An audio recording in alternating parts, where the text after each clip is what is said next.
Hello everyone, welcome to the new series of psychology. So, today as a teenager, मला असं विचारायचं आहे की मला जर एखादा क्रश असेल तर ते मी माझ्या फॅमिली मेंबर्स किंवा पेरेंट्स सोबत शेअर करायचं की नाही. But before moving towards answer, let me remind you that please like, share and subscribe.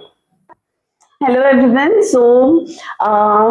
The beginning was quite different today, but yes, we do have question from proper teenager generation that should she or he inform her parents or his parents about the crush, her crush or his crush, whatever it is.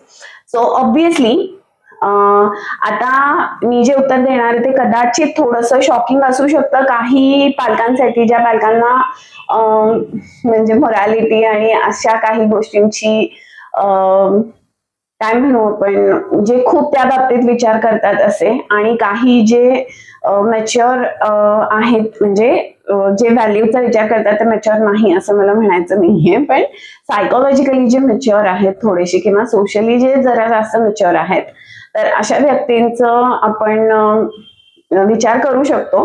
Practically खूप जणांना वाटतं पण की काही हरकत नाही म्हणून, पण जेव्हा Wien it comes like really in reality तर वेगळं उत्तर असतं खूप जणांचं. तर of course answer is that yes, a teenager, whether that is a girl or boy, should tell and discuss about her or his crush to his parents, with his family, with his guardian, whatever it is.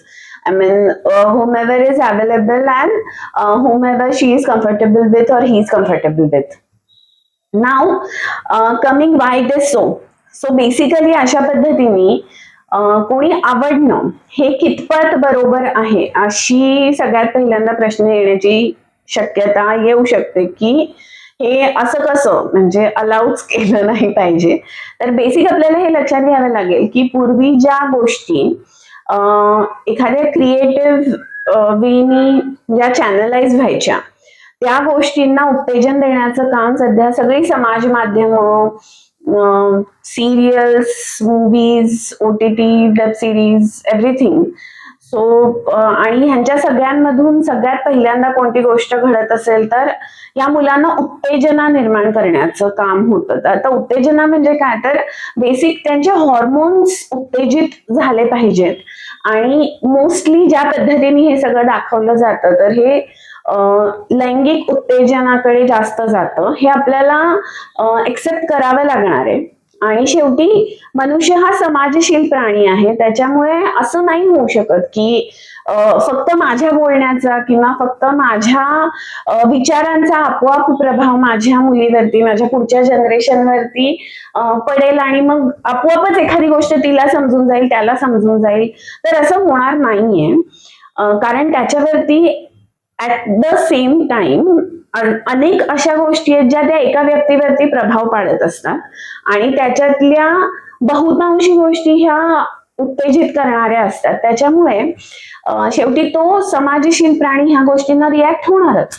आणि मग तो react झाल्यानंतर जर आपण त्याची morality किंवा values त्याच्यावरती जज करत राहिलो तर तो त्या व्यक्तीच्या बाबतीत खूप मोठा इनजस्टिस असतो. त्याच्यामुळे आपल्याला जेव्हा आपल्या घरातला टीनेजर ह्या पद्धतीने काहीतरी सांगतो किंवा या पद्धतीने काहीतरी सांगण्याचा प्रयत्न करतो, so basically congratulate yourself that you are doing really good as a parent, that okay, your teenagers can really talk about it to you. You should appreciate yourself being parents.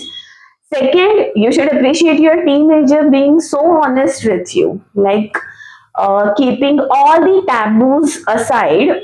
He or she is talking to you with the topic which is quite embarrassing or quite hesitating for him, but still she's sharing with you. So हे अप्रिशिएटच केल्या गेलं पाहिजे. त्याचं दुसरं कारण असं आहे की when she or he discusses this thing with you, you'll get to know the exact type of choice your child has and the reasons behind why she or he is liking that particular person, so that if you find something wrong about it, you have plenty of time to discuss the pros and cons of the situation, do's and don'ts in the situation. Basically जर त्यांनी तुमच्याशी कम्युनिकेटच केलं नाही तर बाबा हे चूक आहे का, हे बरोबर आहे का, हे करायला हवं का, हे नको का, तू हा विचार का केलास, तू हा विचार करायला पाहिजे होतास की नाही, हा विचार जर तुला करायचा नसेल तर ह्याच्याऐवजी कोणता विचार करायचा, या सगळ्या उत्तरांकडे जाणारी दारं आपण स्वतः बंद करून टाकतो.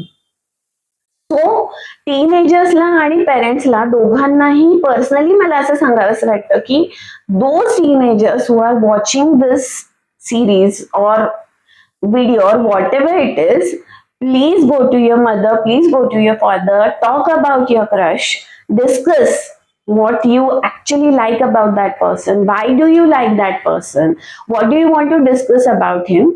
And being the mother or father, like parent, I really want to request all the parents who are watching this video, if your teenager comes to you and tells you about this, then don't overreact.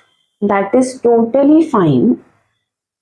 He or she is just a normal child, that means.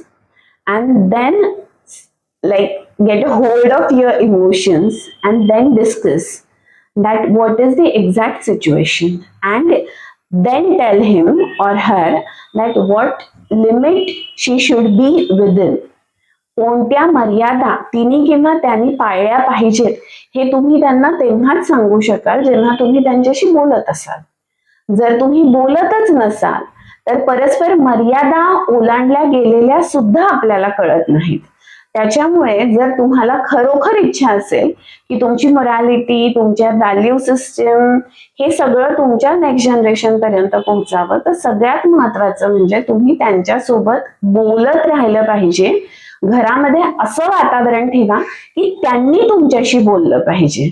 आणि for that don't overreact when they come and talk to you.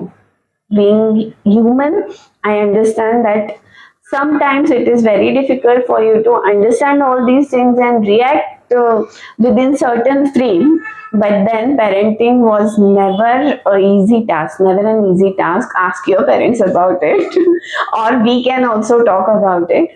That of course it was good question. So go to your family, discuss the things that you really want to know about your child. आणि ह्याच्यामधून सगळ्यात महत्वाची एक गोष्ट होऊ शकते की हा टॉपिक थोडासा सिरियस होऊ शकतो, थोडासा वेगळा ऐकणाऱ्यांना वाटू शकेल. In case if your daughter और सन हॅज लेस्बियन और gay tendency, then you will know about it. जर त्यांच्या क्रशच्या माध्यमातून ते तुम्हाला सांगत असतील की, मुलगा सांगत असेल की मला अमुक एक मुलगाच आवडतो आणि मुलगीच सांगत असेल की मला अमुक एक मुलगी आवडते, तर सामाजिक सोशल टॅबू बाजूला ठेवून ह्या गोष्टींकडे बघून अधिकाधिक शांत डोक्याने ही सिच्युएशन तुम्ही कशी सॉल्व्ह करू शकता, कशी बदलवू शकता, कशी एक्सेप्ट करू शकता, त्या सिच्युएशन मधून अजून काय निघू शकतं ह्याचा विचार शांत राहून करणं गरजेचं आहे. पण जर का हे ह्या पद्धतीने होत नसेल तर आज आपण जे समाजामध्ये खूपशे प्रॉब्लेम्स बघतो की अनेक गेज, अनेक लेस्बियन्स या normally like they are getting married normally and then it becomes very difficult for them in their family or keeping a good companionship with their partners. So it is very difficult. तर तुमच्या मुलांसाठी त्यांनी तुम्हाला crush सांगणं ही फक्त आत्ताच्या गोष्टीची गरज नाहीये, ही त्यांच्या भविष्यासाठीची सुद्धा गरज आहे आणि तुमच्या भविष्यासाठीची सुद्धा, तुमच्या येणाऱ्या मेंटल पीस साठी सुद्धा ही गरज आहे की तुम्हाला तुमचा मुलगा मुलगी एक्झॅक्ट कसा आहे, अडल्ट झाल्यावर कसा असू शकतो याची छोटीशी झलक तुम्हाला या टीनेज मध्ये मिळू शकते या छोट्या विषयातून. तर जर हे होत असेल तर उत्तम, जर हे होत नसेल तर संवाद साधण्याचा प्रयत्न करा, त्यांच्या अजून जवळ जायचा प्रयत्न करा, त्यांच्याशी बोलण्याचा प्रयत्न करा. जर ते सांगू शकत असतील तर congratulations. Wait for the next video. Till then goodbye. Please like, share, subscribe, कारण जोपर्यंत हे होणार नाही तोपर्यंत आम्हाला पुढे जाता येणार नाही. धन्यवाद.